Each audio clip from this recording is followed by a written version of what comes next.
Good morning. This is the Solo Strider. Today is July 10, 2026. So running day natin ngayon. Running day ko. Kahit makulimlim at medyo umambon kaninang umaga. Mas maaga pala.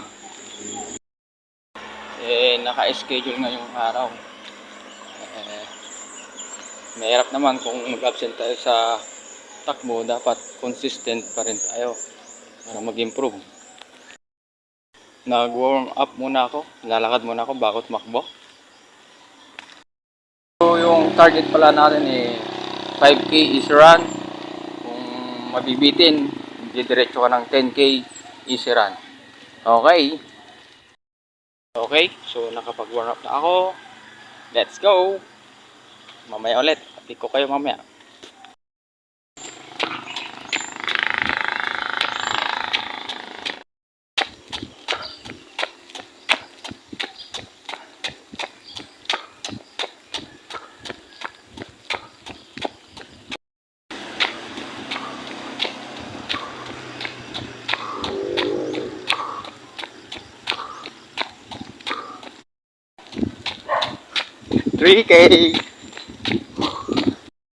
Okay, the Solo Strider.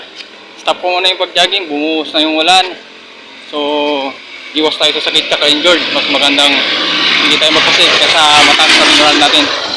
Pero at least, yun nga, nakapag-run pa rin tayo. So, the Solo Strider, hanggang dito na yung video. Peace out!